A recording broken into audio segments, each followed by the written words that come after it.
How's things with you, man? Yeah, give thanks, fam. You know what I mean? In Miami right now. Okay, Yeah, I'm there amongst my mother and I do some work with Gang in studio upon the second album and thing. crazy. So yeah, I want to talk more about your second album later on, but for now, I mean, your work rate has been crazy, bro. Like you've been putting out some serious volumes of songs recently. One of the biggest Yeah, ones recently, definitely Nice Up the Dance. Tell us about sure. the inspiration behind that song. Well, Jeremy Hardin linked me and said I was working on the Dancehall Anthems project with VP Records. And he was getting a bunch of artists, current, new artists, some, not so new, but to redo a lot of the classic songs in their own style and own way. And he was producing all the rhythms, like reproducing them from scratch. So when he actually sent me a list of songs to choose from. So when I saw Nice Up the Dance on it, I naturally gravitated toward that song because that song where I love is a song that obviously is a classic. All of them are classics, but that one now is a song where I actually perform and freestyle in my set when I'm on tour. Just a little piece of the core. A long time I'm a DJ, you know what I mean? Shit. Thing. So it was a song where I felt like I could have execute because some of them I felt like I would probably have to be more of a singer for really execute it the way I would want to execute it. So I felt that one day I could have deal with, you know what I mean? And I link him at the studio. And we just vibe it out. And it was a nice vibe getting that song done and getting into the character of Michigan and Smiley, you know what I mean? And when he played the rhythm for me, obviously it's real rock, you know what I mean? And I thought, I never know he already built it over. I thought this was like one of the Studio One version them when Wow, I yeah. heard it, you know what I mean? So definitely he did a really good job, you know what I mean? Like tracking back all the sounds, like where they would have got the snare from, where them would have got, you know what I mean? The hi-hat them and all of them kind of thing, and getting the old drum machine them and the, you know what I mean, the plug-in versions, of course, but him really did a good job with that. And so I had to, you know what I mean, set a high standard with the vocals as well. I So think it was done. that song that you listened to a lot growing up, like in Jamaica. Yeah, for sure. I mean, it's one of those songs where you hear in the dance. It's not like, cause a lot of old music not really play on radio, which is something I've been saying a lot over the years, like when I do interviews and stuff, because I feel like a lot of young people don't really grow up knowing the history of the music so well. You know what I mean? You have to be in the industry for really know some, certain type of music will come out of Jamaica. But when you go dance and them thing there, it's one of them songs that we have to play. You know what I mean? Like anytime I'm going a little old school segment or anything like that, it's one of them songs there. So you will know them. But I never know way down in the second verse and them part, they're like, can't find a park or the dance really cock. Gate man a laugh and the cashier a laugh. Can't find a buckle with a cock. All them lines, and I say, yo, this bad. Never know them part, yeah. So yeah, it was a joy for really get into the song and immerse myself into it. And remixing, the classic rhythms is something that you've done a lot throughout your career, from like Phenomenon to, the Stalag rhythm medley to, obviously recently like the reggae music, that was kind of like an old school vibe as well. What is it you love about doing this, kind of relic of the old rhythms? One thing is the people love them, you know what I mean? And that is always a good thing when you're doing music. Like, for your music can translate and it remind people of a certain era, it carry them back to a certain era. So as an artist like me who predominantly like hip hop, you know what I mean, focus in the way how I approach myself lyrically as a vocalist, is like it's good to blend it with the vibe that reggae fans are familiar with. You know what I mean? And that bring out a different side to me. And obviously we grew up on them thing too, so we love to dip on them kind of reading. When we go sound system and have a DJ and the man them just say, oh, any rhythm, you have to know for DJ for any rhythm. Answer rhythm, stalag rhythm, you know what I mean? Any rhythm will drop, you're supposed to know how to do your thing on it. So yeah, we get them school in there and we always love to do it in a 45 style as well and really get the music out there. And you mentioned earlier, you feel like some of the younger listeners in Jamaica don't know, perhaps enough about the, the roots of dancehall and stuff. Do you feel like they need to know it, or like, is it something that is essential? I feel a need for know it. I feel a need for know it because a lot of the music nowadays from the young artists, them not connecting with certain generation. And it's the generation like my age and above is like, that is a generation where I got provide touring money for you. You know what I mean? And it's like enough artists, them hot in a Jamaica, them maybe hot in a New York, maybe Toronto, London, maybe, if them lucky, but them not really get to go nowhere else other than that because the music not translating, and because them not connected to the root, them don't know how to evolve the music but still keep it connected to the source. And that is always the best way forward for me. I love when music evolve and when rhythms sound different and thing, but when you can connect certain like elements of it and give people that like a remembrance, whether you use a old time melody or you use a little roll or a little timbale in the rhythm where it kind of just connect back, you know what I mean? And then, there's a lot of different ways you can do it, but if you don't listen to music, you won't know. So I definitely feel it important for the younger generation, like as artists, and just regular citizens, like people in Jamaica. I feel like we don't know the richness of our own culture and history. Like people, when I go up on tour and I book people, it's like them study the music more than we, and them see the riches and the wealth in it. And I feel like that is a shame. It's almost embarrassing when you book somebody of a different culture and nationality and them know the history of how certain song voice and which studio them voice, and you as a Jamaican don't know, and this is our national product. You know what I mean? So I feel like we should take more pride in it still. And which parts of the world have you noticed that take the most interest? Is it like Europe? Is it Japan? Or like where have you found that? Them two places there for sure. In terms of the conversations I've had with people, definitely Europe and Japan is two places where I go and see them really immersed in the culture from a historical perspective. You know what I mean? And there's certain on the West Coast in the US too. Obviously in England the history is rich there as well. You know what I mean? So definitely, a lot of reggae records over the years break in England. So ones in England will know certain history, especially the older ones. You know what I mean? But definitely Europe, Japan as places kind of outside of the culture, like looking on in. You know what I mean? Definitely you have to really, tap your heart to them people that will know what going with the history. And talking about the reggae music song in particular, that am I right in saying that's one of your highest viewed videos on YouTube? Yeah, definitely the highest viewed one. It's crazy. Yeah, it was crazy. Like we had it as a very good song on the album, but it's like I don't know if we even did know the potential of the song. And obviously when we did the video, it was like, yo, said this about bad. But we never know to the extent, because you never know with videos. It's not like we are putting a big budget behind the video or anything like that to get views or nothing. It's just from it drop, the thing just take off. You know what I mean? And yeah, once you do works and you put certain substance in the music and keep it connected, I think is always a good thing. And do you know where the majority of those views were coming from? Like, can you see that? Like where the fans are based? Last time I checked, it's usually US and UK, and then you would think that like Japan would have been very high, but I think Japan is like 7 and 8. Maybe Jamaica is like 10. So it's definitely an international hit, if you want to say that in that way.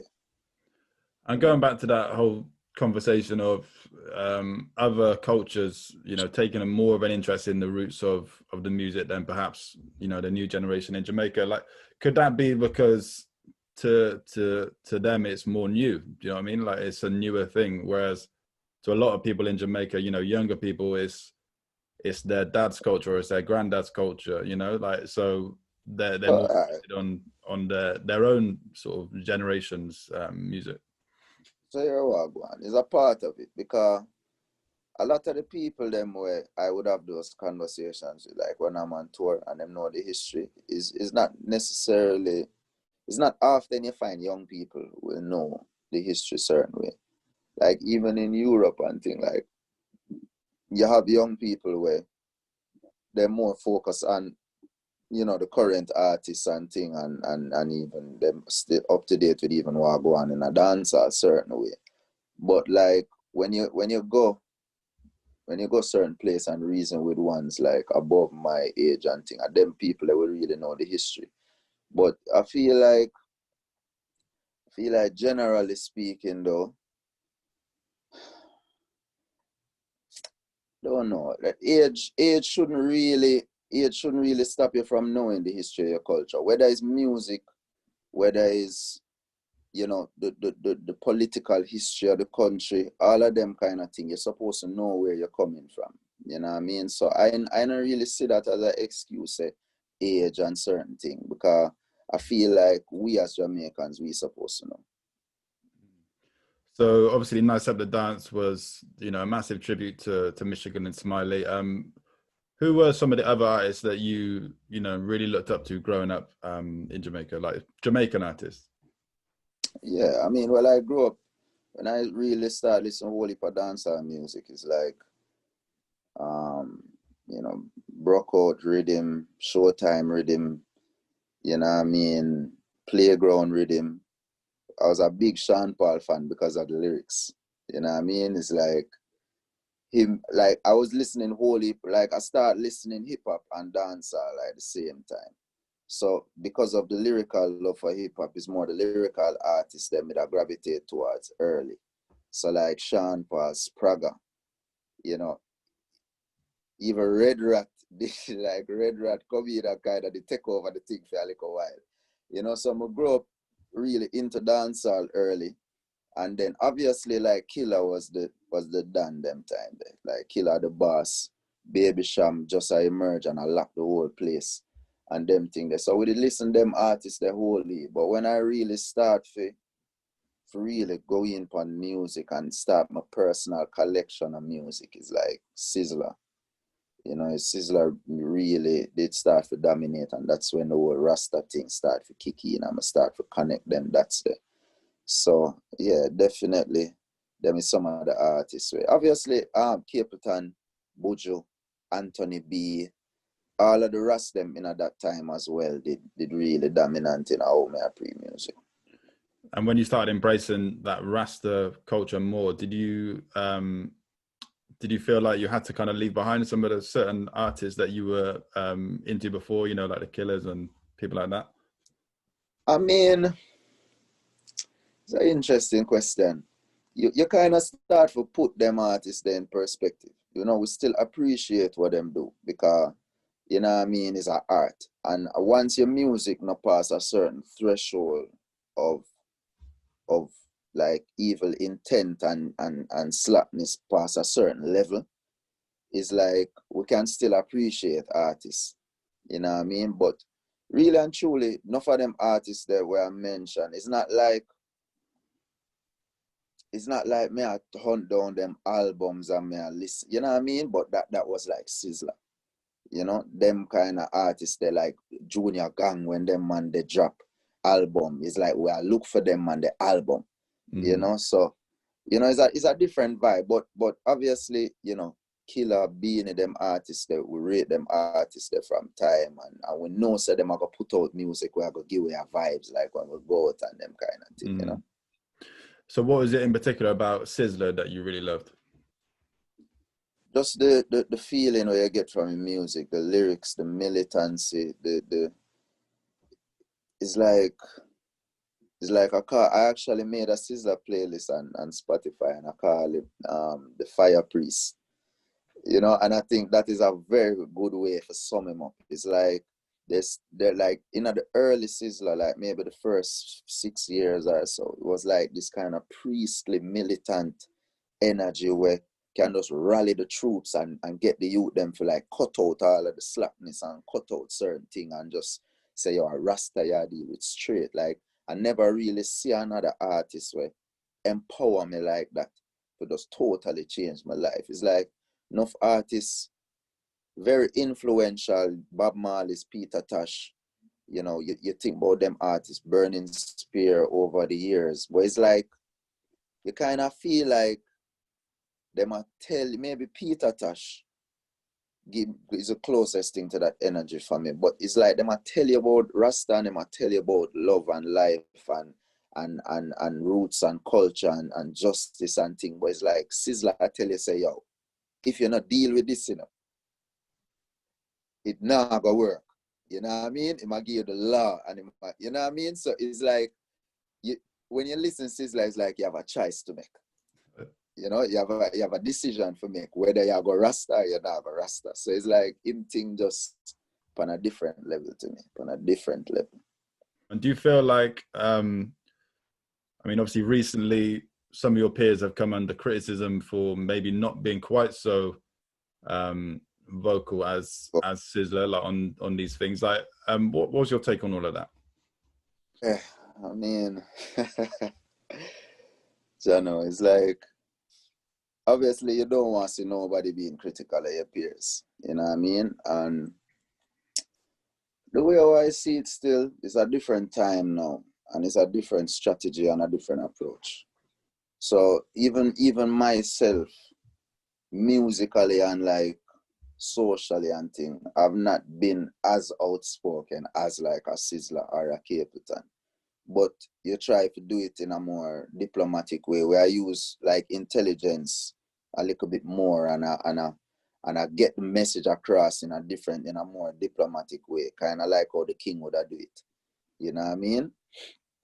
So the fiery energy of that late 90s, early 2000s, I don't think it's the same energy now. Even in the world right now, it's a more feminine kind of energy is governing the world.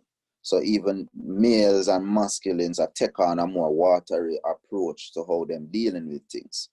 You know what I mean? And to ones who not really cognizant of that energetic change, them are going to see it as, yo, how the thing water down, so. You know what I mean?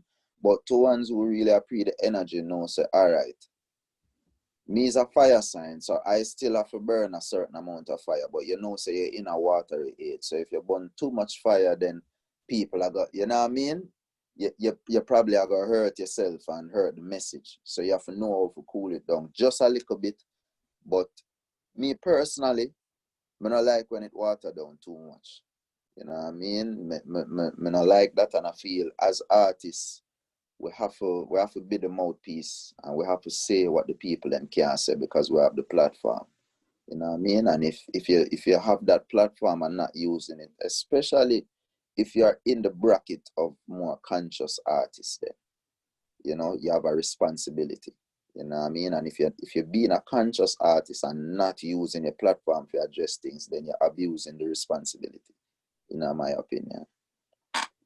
It's been 2 years, well, over 2 years now since the release of your debut album, Contraband. Looking back on that now, I mean, it received a lot of, great critical acclaim. Were you happy with the response of your debut album? Yeah, for sure. I mean, like, as an album, I when I doing projects, I try not to put whole heap of expectation on it, because, you know what I mean? The more you expect is like the more sometimes. So it's like I kind of just like for living at the moment and just accept what we get, from a critic perspective, a fan perspective, and the love what we got from the album was tremendous. Even to this day, you know what I mean? It's still like the key landmark in my career for a lot of people. So definitely, you know what I mean? Definitely love the reception and everything. And what was the biggest thing that you learned making that album, from start to finish, your debut project? What were some of the key things that you learned that you didn't know before? It's a good question. I mean, obviously working with Damien, it was a learning experience for me, you know what I mean, and a brilliant learning experience, like being in studio, because I've never really been a big studio artist. Like over the years, I've always, majority of the songs you hear is me recording them at either our studio at Skiba Avenue or wherever I'm living at the time at home. I always have a home studio. Even right now, you can see me have my little setup. Man. You know what I mean? So I always, you know, doing music that way. Sometimes, you know, we go do sessions and things, but just doing a whole project in studio and being there from the production stage, the beat making, come right up to the voicing, the mixing, everything in a one studio. That was a learning experience for me, and I'm a man where I soak up knowledge and information like all the time. So I watch which compressor engineer I use or which preamp I go through and all the settings and you know what I mean? Because I have a passion for that as well. So that was a very good experience. You know, the creative side of it, pushing yourself to have variety. You know what I mean? Because I'm an artist where sometimes when I hear a rhythm, the first thing that come to mind is yo, Bun Babylon. You know what I mean? That is like, it's like pushing yourself outside of that and coming up with different ideas and new concepts and them kind of thing, you know, and making sure that there's a balance throughout the project, but at the same time representing yourself, you know, and at the same time, there's some of that thing where we are talking about with the energy of the times, making sure, say, there's a balance between the fire and the water and all of them things. So, yeah, all of that is part of it, and we love that challenge, you know. So what studio did you record? Did you record it all at the same studio? Well, most of it was done at Damien Studio in Miami, you know, and Uncle D's studio, we call it, you know. And yeah, you know, some of the songs were done by different producers, like Make Way. I recorded the vocals at Gang Studio, but Protege produced it and he got the mix done and all of that. Some of Blessed is the Man was recorded at Gang Studio and some at Circle House Studio. And me and Chronix did the mix for that one in Jamaica. But majority, like Natural Woman, everything was done in studio. Everywhere I go, Contraband, them song, that everything was done in studio. And most of the other songs, even if other producers did them, I'm Just a Man, songs like that was still recorded at the studio, the vocals, you know. So definitely the majority of the album. And did you find that you preferred being in that big studio environment, or did it add anything to the, you know, vocal delivery or anything like that? Yeah, definitely. Like Gang have, you know, one of the best microphone them in the world. You know, it's like, and it's funny because him is not so much of like a gearhead like I am. So, you know what I mean? To him, it's neither here nor there. But him knows it sound good. You know what I mean? But it's like definitely is a top microphone, and just hearing yourself in that just give you a different vibe. It's like when you use top equipment. I remember my reason with my brethren, and when we use certain keyboard, it's like you just play better because it feels better, it sounds better. You know what I mean? So even Natural Woman and Everywhere I Go, those are demo recordings, you know, for the vocals. Like we voice them thing the late at night. Although most of our studio sessions was late at night still. But we end up using them because the vibe on them was just so good. You know what I mean? And it just goes to show, say, you know, just being in certain environment definitely help you out creatively. Yeah. So you're working on the second album at the moment. I take it you're working with Damien again on this one? Yes, definitely. Yeah, So we're in what the can you tell early us about that? stages. Well, early stages now, I focus on the production direction and thing, you know, just trying out different ideas and seeing us working, you know, coming up with a few song concepts as well. And but yeah, we're doing that, and at the same time I'm working on a mixtape with Max Glazer. So we're trying to finish it up so we can drop it later down in like close to Thanksgiving time next month. You know, so definitely doing a mixtape so that will close out the year. And then now, you know, we start the year fresh next year, focusing with, you know, on the album direction and album singles, working out the timeline and want to release it. But yeah, I also have a juggling rhythm that I'm producing that I haven't sung on the rhythm. You know, it's just straight production, and co-produce it with Genius from out of Barcelona, who did Caught Up, Can't Breathe, and Meaning of Life and the album. So, you know, I have a bunch of artists, about 12 to 13 songs on it mixing right now, and we're looking for drop that, start the year and drop that, you know, so focus on that before I start dropping some singles for the album. Mm-hmm. And how have you approached this second album differently? Like, is it less pressure, more pressure? How does the mood sort of change from the first album? I really think the pressure is off still. You like the first album, you know what I mean? It's like the first album is really what you want to use to set the tone. And that, because the first impression is the one that lasts, you know. So now we have a little more flexibility to either like zone in on a particular sound or keep the variety balanced. You know, it just depends on what we'll go. You know, maybe a little more of a modern vibes on this one, but, you know, we'll see. But, you know, definitely no pressure. It's just, you know, you want to be better. You want to keep ascending and keep increasing. So that is only pressure. But just from an overall perspective, the pressure is off. And you recently said that, you know, you never felt particularly naturally gifted, you know, with sort of musical talent. Kind of elaborate on that. Like, what talent do you feel like you've had to work harder to gain?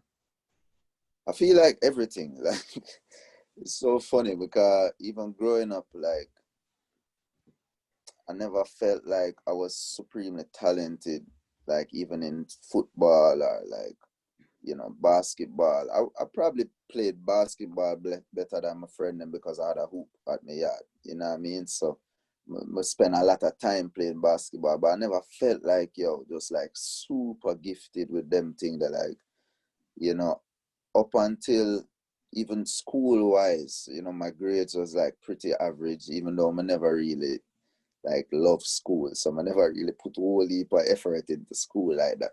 You know what I mean? But musically now, you know, like I never really felt like, you know, like how certain musicians them just gravitate towards instrument from early, you know what I mean? And just kind of show a proficiency with it. Like I always felt like it was a struggle learning piano, even recorder in a school. I don't know why them teach you recorder, because it's not an instrument where anybody use.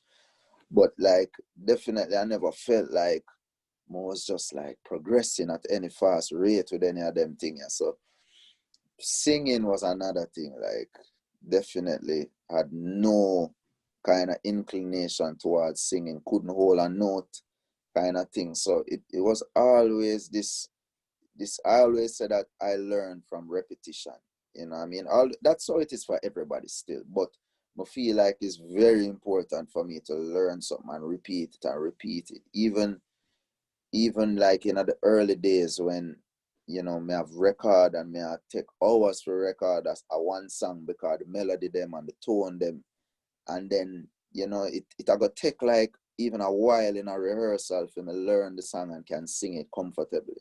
You know what I mean? So them nowadays is a little different, you know what I mean? A lot of growth vocally, musically, you know what I mean? When I produce, I can play a little guitar, I can play a little piano, you know, but it's definitely not the kind of thing like you grow up in a musical family and you learn from your parents them how to play instrument or how to sing, or you're in studio, your parents are carry you go studio. You know what I mean? It was never that kind of vibe for me.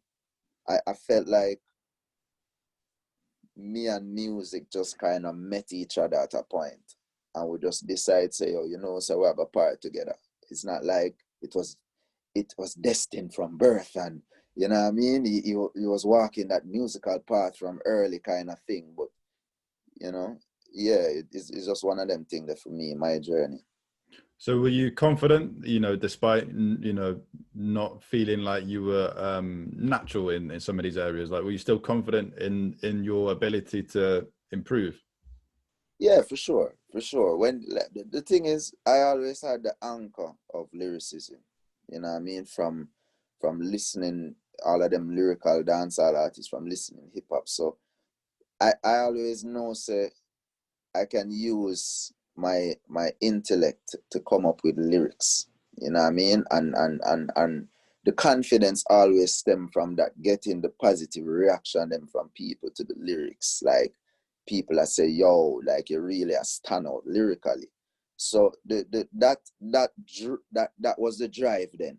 Knowing say, yo, the confidence I come from that, and knowing say, yo, to deliver these lyrics, you want to improve vocally, you want to improve melodically. You know what I mean? And that is the drive then that, you know, kind of sprung the desire to learn these other aspects and grow more and more. So do you feel like that was almost an advantage for you? Do you know, the fact that you had to work that little bit harder? Do you feel like that has actually helped you in some ways? Yeah, for sure. I remember I was reasoning with Chronix one time, and he was saying like,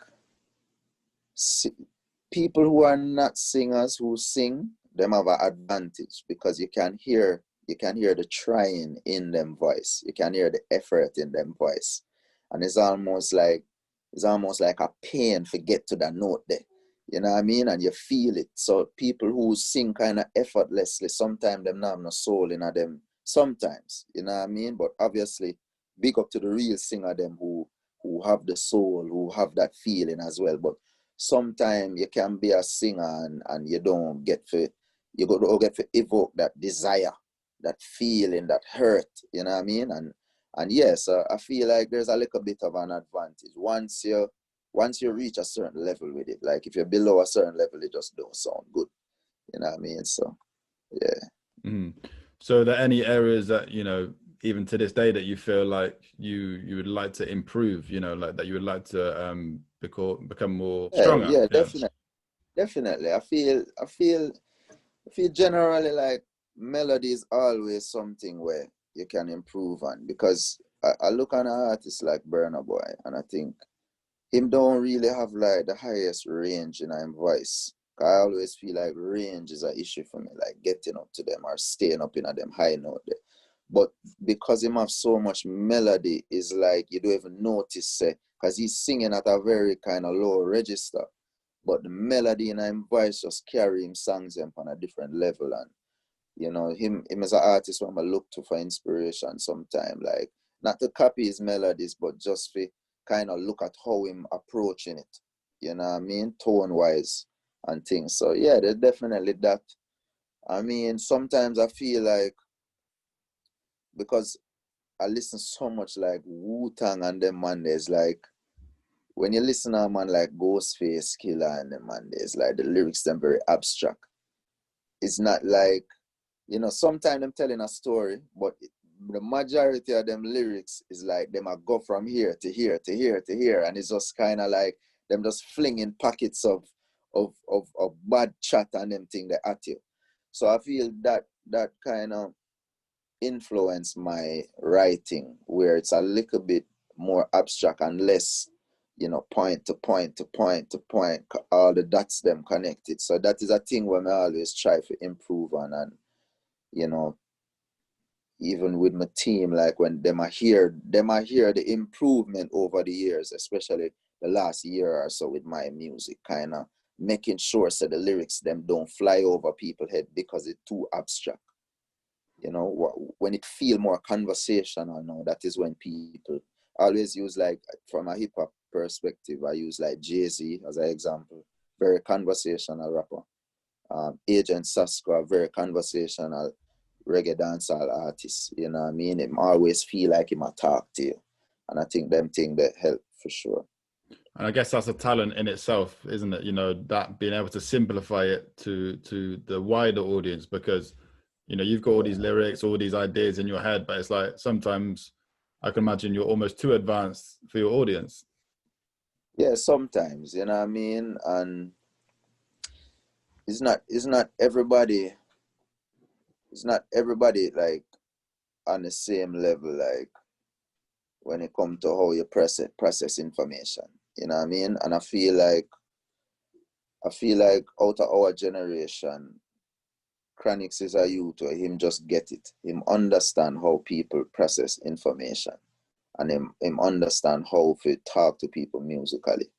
You know what I mean? And yeah, his lyrics, I feel he's a very, very powerful lyricist.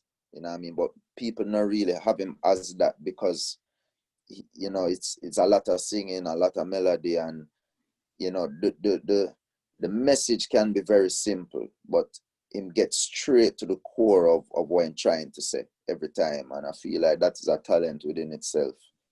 And yeah, when you do that and can remain lyrical, it's a powerful thing. So you've got your Bebel Rock label. For those who don't know, explain exactly what Bebel Rock is. Well, Bebel Rock is an independent label that me and my brethren them from high school started. You know, it was a bunch of us early out, but it kind of narrowed down to me and my two managers. Cora Fire has been the most, you know, recent artists, you know, apart from myself, to release anything under the label. And yeah, it's kind of functioning like a label / management team for me. You know what I mean? We released Lead the Way project under the label. We released Rough Diamond for Cora Fire under the label.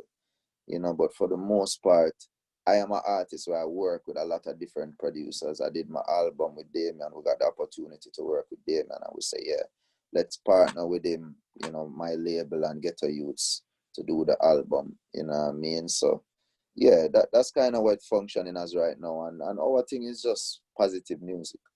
You know what I mean? So if we sign other artists in the future, we do projects with even my juggling rhythm. You know what I mean? It's just positive music.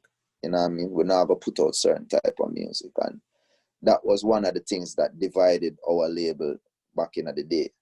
Like when some of us did want to kind of do some different kind of thing. I was like, yo, look, a positive music we want to do, you know, so a man free for go the way them want to go. You know what I mean? And yeah, enough ones did kind of separate from that point, and we just kind of stuck to the part, you know. So how did you and Cora Fire link up originally? From the beginning, like from the beginning days when we were a studio in a whole pastors in Kingston, and yes, him did a par with a set of youth from over College Commons now, and we the whole pastors and thing, and Mogi Man and Keys and enough of them rapper did start to link up at our studio, and it's that's how I met Coro. It was Shane D at the time.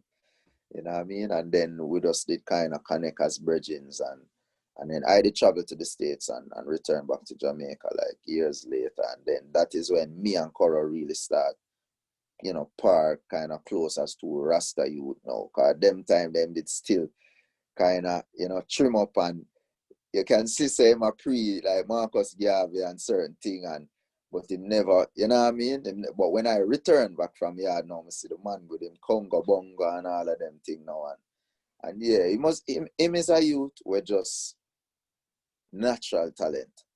Natural. That's why I was a rough diamond, like just raw talent. Like when I listen back some of the early music from old pastors days when we have the studio there, so it's like where I was at vocally and where he was at vocally is two totally different things. You know what I mean? It's like him just did born with a tone and a little melody and certain them kind of thing. Them man never have no experience in the thing before that or anything like that. But him just did have that ability and also very lyrical, you know.